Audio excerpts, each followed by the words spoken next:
Basking in the glory of a landslide in Guatemala's presidential election, a former comedian with no government experience has some unorthodox policy plans. He will tag teachers with GPS trackers to ensure attendance and give poor kids smartphones. Jimmy Morales, 46, who sailed to victory with 67.5% of the vote on an anti-corruption platform, has said little about how he would curb gang violence or stem the flow of migrants to the United States, leaving a cloud of uncertainty over key issues. No other candidate has been called everything from a clown to a populist, but the smartphone is the least populist idea that there is, Morales said in an interview on Monday, the day after his massive win. He will take office in January. He plans to start with a pilot program in schools in 45 of Guatemala's municipalities, and said it would cost the government nothing. We are going to give the telephone companies, school and government walls to paint their brand logos on to compensate them, said Morales, adding that he has been in contact with Telefonica, Tigo, and Claro, some of the country's largest telecom operators.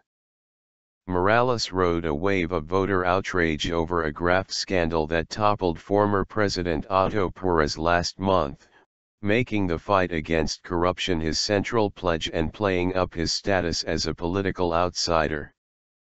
But critics have called some of his policies eccentric and said his ideas on how to deal with some of Guatemala's major challenges, such as violence and undocumented migration, are vague at best.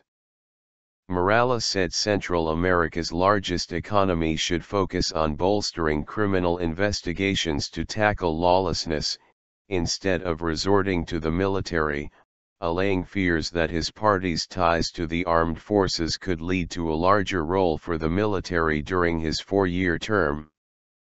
Some founders and lawmakers of his center-right National Convergence Front, FCN, party are veterans of the military, which has raised concerns among many Guatemalans because the army massacred thousands of indigenous Maya in Guatemala's bloody civil war from 1960 to 1996.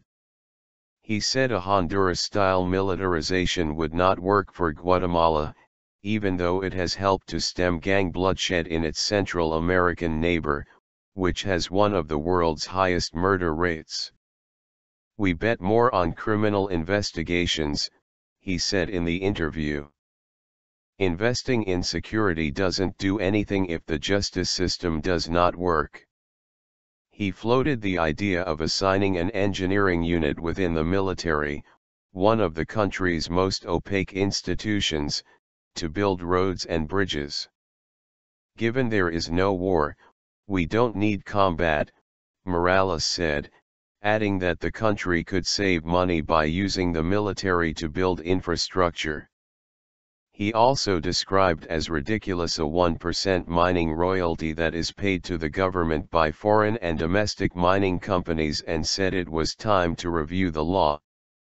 Investors may not be interested, but it may be that Guatemala is not interested in letting them take away its gold and nickel at very low prices, said Morales, who quickly added, I haven't said no to mining.